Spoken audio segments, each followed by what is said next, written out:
Should you be concerned about a rising hematocrit when you're on TRT? Is it something to control and manage? We're going to discuss it after this, so keep watching.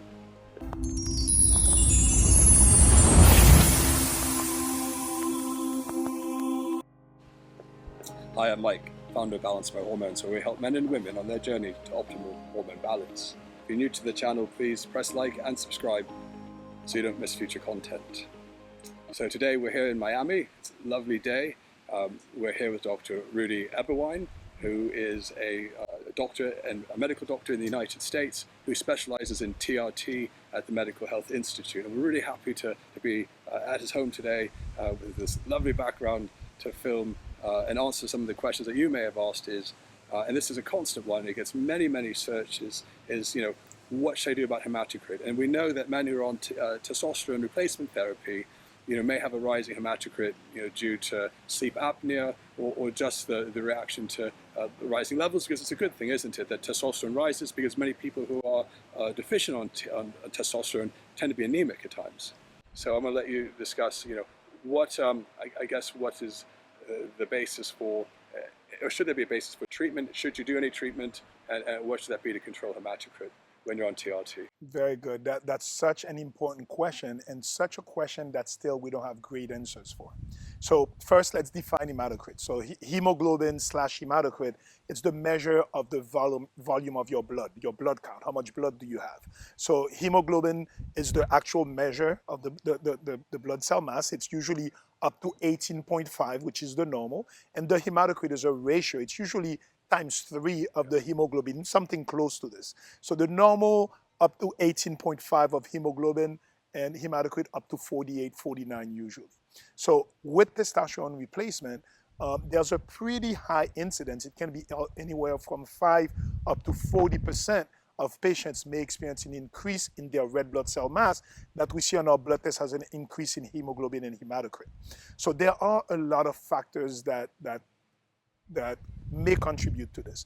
For sure, one of the important things is hydration. So if you're not hydrated, you go and do the blood test, you were fasting, you didn't drink much water, it's possible that you see a higher hematocrit as compared to your hemoglobin. So I always tell my patients, make sure you're well hydrated when you're going to do your blood test. But if you have a patient that you see that their hemoglobin / hematocrit and their red blood cell mass is consistently elevated, and in the US, the American Endocrine Society and American Urological Society recommend that up to 52% on the hematocrit. So we go with hematocrit because it's a cleaner number. The European guidance is up it's to 54, exactly. And then have some sort of phlebotomy or intervention or dose lower. Yeah. The dose. So in the US, we have 54%. In European Union, it's 54%. So basic 52% in the US. In the US. And 54% in yeah. Europe. So again, no consensus because we don't have great studies on it. But there are a couple of studies that show that if you have a higher blood count, a higher red blood cell mass, that correlates to a higher viscosity of the blood, can there be bad consequences like a stroke because of diminished blood flow? And there's a study that hinted at this, and that's why there's a lot of fear when you see a higher hematocrit level. Was it in patients on TRT or no. patients who had kidney disease? So it was mostly on patients who weren't doing well. It wasn't just on TRT. So higher blood viscosity in sick patients only that they studied tends to have prognostic consequences. They've never studied it on patients who are healthy and on a TRT. So that's why what's bad for us, and we can talk a lot about anecdotal evidence, but we don't have any long-term study. Again, I like to talk about Dr. Ramasamy. So it wasn't an interventional study either. It was not. So lots of it is everyone is speculating on a potential threat, but not understanding the full science or the full outcome because there hasn't been an interventional study done. Exactly. And they are doing a study now at University of Miami, Dr. Ramasamy, where he is looking at patients who are getting testosterone replacement therapy. What's the percentage of them that will have a higher hemoglobin hematocrit? They've done studies on that where they see, and it could be anywhere from 5% to 40%. It depends on the patient characteristics. Definitely, if you have underlying sleep apnea, if you're a smoker, if you live in high altitudes, you tend to have a higher baseline hemoglobin hematocrit, and you tend to have a higher response of those parameters to your testosterone. So if I see a patient that's coming in already has a highest level on his hemoglobin hematocrit, I may want him to do some more testing and to check for sleep apnea. I see if they are smoking, but that's still not a deterrent for me to start them on testosterone if they really need it. Now, the way we do at our clinic, we do follow-up blood tests 2 to 3 months later and 3 months later after that. So the studies that they're doing at University of Miami is exactly this. Patients on testosterone replacement therapy, let's see what their levels, what's the percentage of patients that will go a significant increase in their red blood cell mass, hemoglobin hematocrit, and what are the consequences of this? So until we have those studies, we're kind of lost. And I'm going to tell you my personal history of this. Again, I've been doing testosterone replacement prescribing for patients for about 13 years. I went on treatment myself when I experienced low T symptoms about 3 years ago when I was 48. And I've never had problems with high hemoglobin until last year. I'm not sure why. I had a moment where my hematocrit went up to 54, 55. It was a time where I was really, maybe I wasn't eating as well. I went on a higher dose also. What year was this? Was it about 3 years ago. 3 years. So it's before we wore masks. There were some people who say if you wear masks. Yeah, the hypoxia, could it be? But and my levels went up, but I went and checked because I wasn't feeling good. And I had symptoms of high hemoglobin. So for me, what I experienced, and a lot of patients will tell me, I felt a heat sensation. I thought it was my estrogen. My estrogen was fine. Shower or just randomly? No, randomly I would feel a feeling of head. My head was full. Sometimes anxiety, a little shortness of breath. So I got a little more winded with lower activity that I used to do. And I was like, got a little anxious. I'm like, what's going on? And they're very non-specific symptoms, and they may affect patients differently. Sure. So, but for me, once I experienced it, I was like, who could it be? Yeah. I kind of watched, I changed my diet, I hydrated more. I was like, let me repeat it. I confirmed with all this. I was in the 55. No, so baby aspirin, really, the studies are not really showing us anything. And if as physicians we tell go on baby aspirin, it's because we know, so there is a risk of stroke. We haven't proven that yet. So for me, going on baby aspirin should not be until we've proven that there's something. Because baby aspirin, I don't know if you've seen the latest reports, it's no longer recommended for primary prevention of heart disease because of the higher risk of bleeding. So for me, what I did, once I did, wow, that really happened, I went and donated blood. And they were able to donate. One unit, 2 units? Or? I donated, the standard is 2 units. And within 3, not even the same day, within 2 to 4 days, it changed. I didn't have that full head sensation. On testosterone, your metabolism goes up. A lot of guys may get some little heat waves, heat flash. I used to have that more under high hemoglobin. I have them way less now. And that little anxiety, little shortness of breath, and when my heart would go a little faster at times, that's gone. So I have to say, I can't prove it, but I have to say it was my hemoglobin.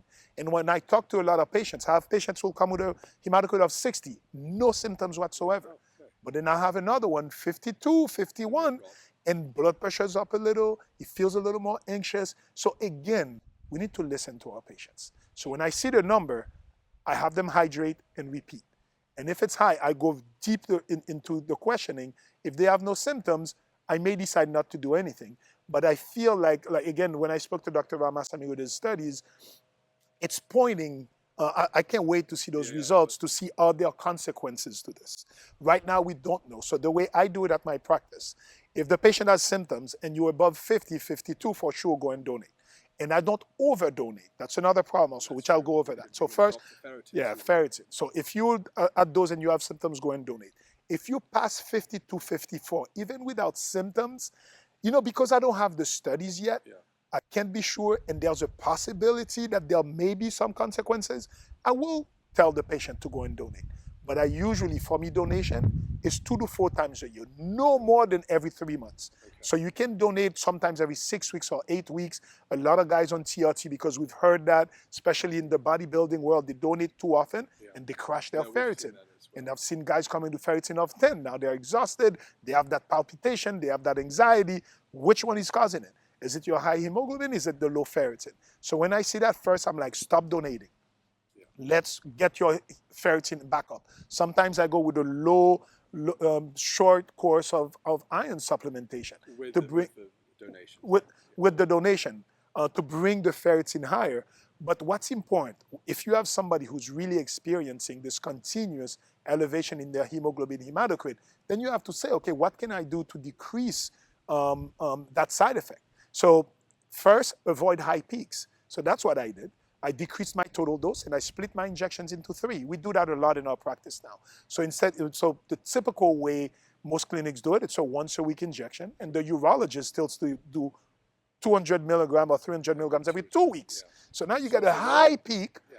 and then it quickly goes down. The patient doesn't feel good at the end, and the high peak tends to be associated with more increase in hemoglobin hematocrit. So I did read a study that said it's actually the trough level, the free testosterone on the trough, completely was a good indicator if your levels were going to. And I suppose, I suppose it's just overall higher levels, and especially measure on the trough, and that's going to be a good indicator. So sometimes we've seen patients, even on that, not many patients do this, but some patients have requested they don't want to do injections as often, so they've asked for every 10 days even. And even though they'll do a higher dose, 100 to 200 milligrams, on trough they're much lower, and we haven't seen the elevations of hematocrit and hemoglobin in those patients. I think it's when the peak we've seen anyway, that the levels may be higher for the hematocrit. Definitely, and that's why, for example, I'm going back to the short-acting testosterone, Testo. The studies are very clear. Testo, because it's such a short-acting, so you get a peak and it quickly comes back down. There's way less chance of increasing hemoglobin hematocrit. So if you have a patient that has a problem and you can bring him down, the short-acting testosterone, not Testo. The other short-acting testosterone form is just pure testosterone with the rapidly dissolving tablets. It's pure testosterone. It's 2 to 3 hours short half-life, so you get a quick peak and it dissolves. There's way less, even the creams give you less incidence of increasing the hemoglobin hematocrit. As well, I think it depends on the person and the other conditions, like we mentioned. If you have comorbidities like with sleep apnea, yes, it seems that does trigger, no matter how low or reduction or how although the peak of the trough are, we tend to still see people, it does rise. Yeah. So the way I approach my patients who come in with a high hemoglobin hematocrit when they come to me, first, were they hydrated? Were they not eating well? Is there something on that side? Repeat it. If it's still high, okay, you've confirmed it. Second, do they have symptoms? And listen to the symptoms. There's not a specific set of symptoms. They can be non-specific. But if they have symptoms and it could be related, listen to the patient. It could be. So now we decide donation or no donation. Then if it's something that continues, should we change the delivery method of testosterone? As you said, there's a lot of intrapersonal determinants of this, whether the patient has sleep apnea, there's a genetic predisposition that we don't know about it, are they smoking, do they live in high altitude? So there's all these other things, but there's no questions that once you've seen that this patient keeps having a high hemoglobin, what should you do about it? I tend to err on the cautious side. I don't want it too high, even if you don't have symptoms, because we don't have the studies yet. What can we do to maybe change that? What can we do on your peak? I have guys who go on daily microdosing sub-Q injection, and yet there's less chance of it happening. Where we see it a lot, the high hemoglobin hematocrit, is on pellets, because exactly pellets will give a high peak, stay high for a long time, then goes down after the months. You see a high incidence of high hemoglobin and hematocrit. And as you see, so I don't even say high hematocrit, I say high hemoglobin / hematocrit. Because when you say hematocrit, there's so many factors that can influence that. Also polycythemia. So most doctors call it, you have polycythemia, which is too much blood cell, the high hematocrit. And red and platelets. Yeah. Well, no, polycythemia just is, and I don't like to use that word because there is a hematologic malignancy called polycythemia vera, P. vera. Right. So if you say polycythemia, my primary care, my GPs would call me, Rudy, what's going on? This patient has P. vera. I'm like, no, they don't have P. vera. They may have polycythemia, but I don't like to use that because they may be like, oh, polycythemia is P. vera. No, it's different. So if you have polycythemia, I call it secondary erythrocytosis. Okay, that's a better term so you don't confuse it with that P. vera. P. vera, yes, if you have P. vera, there's a higher risk of stroke, heart disease, it's a cancer. But P. vera usually is associated with low platelet counts. There's a specific genetic marker, JAK, that you can follow. It's a different animal than secondary erythrocytosis. I mean, I've suffered with it. In fact, even before I came to Miami, I tend to, if I'm traveling every 3 months before I fly an aeroplane, I'll donate some blood or have a therapeutic phlebotomy. Yeah. I don't do it all the time. I do it a few times a year. and I do feel a little bit better. Yeah. So there may be a therapeutic basis for therapeutic phlebotomy. Yeah. So I'm going to tell you, for me personally, I've experienced it. It made a difference on how I felt. So now in my mind, I'm going to most likely donate twice a year, just because then I know I decreased my dose and I feel great still. I may donate once or twice a year, which is a good thing to do anyway. And then monitoring my levels.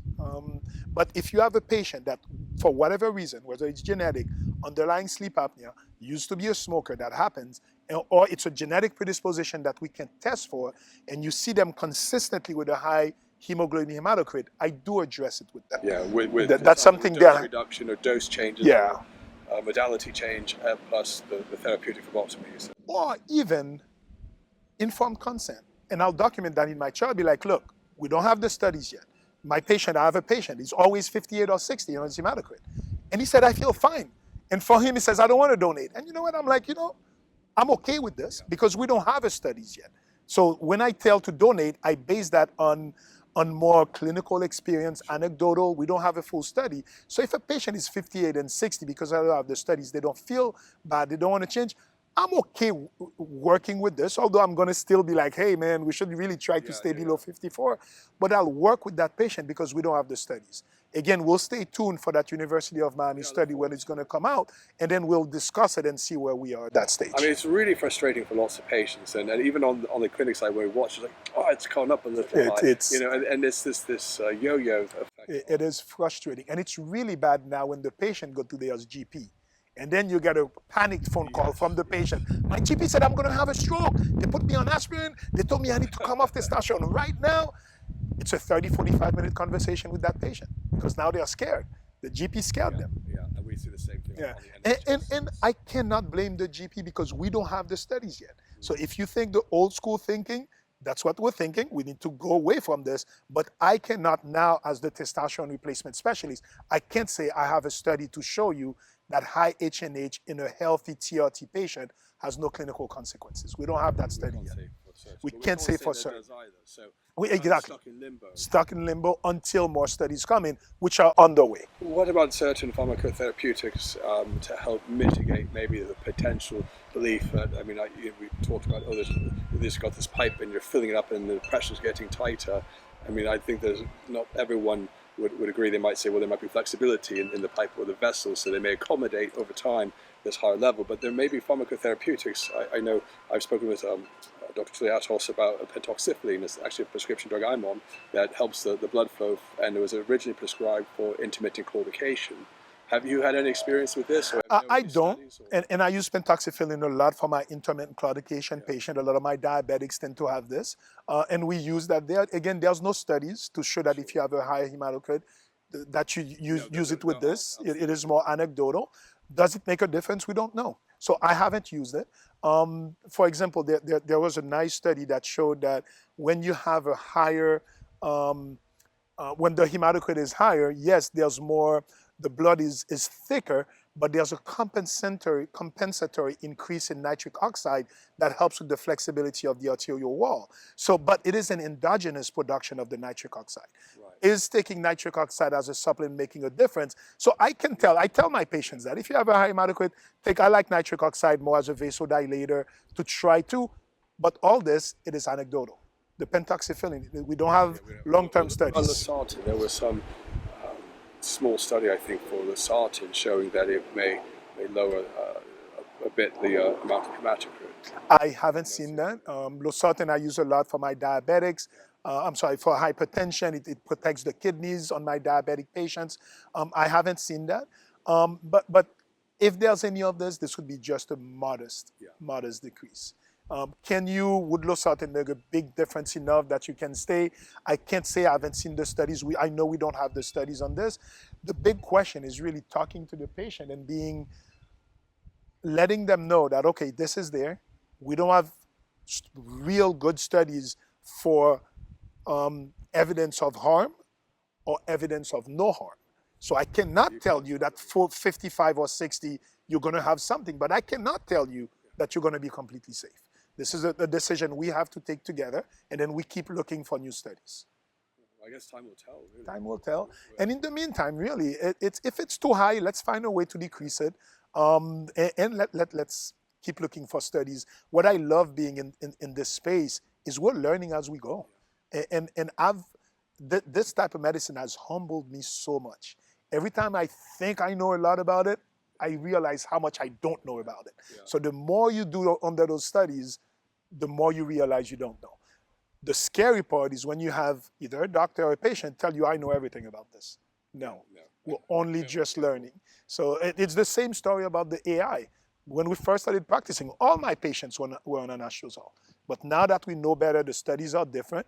I was able to take off 98% of my patients off anastrozole. So we need to see studies adjust our practice for the betterment of our patients. And for me also, I'm not only just the doctor, I'm also a patient. Yeah, so I have vested interest into learning all this, bringing it to my patients and to myself. Oh, that sounds good. So, I mean, this is always a hot topic, like I said, hematocrit and hemoglobin. So yeah. I suppose just with, being aware, monitoring patients, as we do at our clinic as well, we do the blood tests 6 weeks, 6 months, 1 year. We recommend 18 months or then yearly after whilst they're on TRT treatment. So, and obviously we get 2 tests before they even start. Definitely. One thing I've seen a few patients with, and when I say a few, more than what I see in my typical patients, because we also check iron levels, ferritin level, and iron saturation levels. And I've seen a few cases of familial hemochromatosis, where there is a genetic predisposition for the patient to accumulate iron into the liver, where the iron saturation is above 50 or 55%. Those patients tend to have a higher response to their hematocrit with testosterone. So I've seen some of those patients. What's the treatment of familial hemochromatosis is regular blood donation. So if I see that a patient has a higher iron saturation level at baseline, this patient I know, I gotta watch his hematocrit, and he may need to donate more than my typical patient. Also, baseline, if they have hemochromatosis, that could be the possible cause of low T potentially. Yes. So that's why we started checking iron and iron saturation level, because we are seeing iron is toxic. Iron is toxic. So if you have higher iron levels deposited in your liver, in your testicles, causing low T, causing liver dysfunction. So it's not a high percentage of patients who have this, but for us, it's worth to test the few patients we found with this that made a difference in their lives. That's really good. So anything else? Final word on this topic? I think the most important thing is let's not make final decisions until we have definitive studies, and I'm talking about all of the TRT providers. We need to realize the studies are not there yet, whether it causes harm or whether it causes no harm. Right now, we're doing the best that we can. You look at symptoms, you confirm diagnosis, you use phlebotomy as the right way. Grapeseed extract is something that they talk a lot about also as a natural supplement that may decrease hematocrit levels. I don't use it much because the grapefruit extract? Grapefruit extract, sorry, not grapeseed, grapefruit extract. So that's also something that a lot of guys like. They do their research and they go on this. I don't use it much. I've seen it. Me, it's more, if it's there, what can I do with your dosing? Still give you the testosterone results you need, but how can we adjust your dose or get you the right phlebotomy schedule to keep you in the lower end of that level until I get the final studies. Oh, that sounds good then. That's essentially, should you be worried about hematocrit? The evidence isn't all there yet, but we'll, as good TRT clinics, we're going to monitor that, and we're going to take any potential treatment changes as needed, or any other sorts of phlebotomy to potentially lessen a risk, but we don't know yet for sure. Yeah. So, and I think just to finish, to me again, I'm the eternal optimist. I'm always focused on the positive. Since we don't have study, we don't have to worry. So there's no cause for concern, but there is cause for discussion. Discuss it with the patient. We all have our protocol. We know how to deal with it. Some patients fall a little bit outside of the range, and you deal on a one-on-one basis. Everyone's different. Everyone's That's different. what's going to work for their lifestyle. And Exactly. we'll do the best way to monitor them on the way. So yeah, well, thanks again for another video, and and everyone watching, thanks again for watching. If you like the channel, please consider subscribing, and also leave comments to let us know if you've had any issues with hematocrit and hemoglobin, and what actions you or your doctor may have taken. We always like to hear and get comments from you. So thanks again, and we'll see you next time.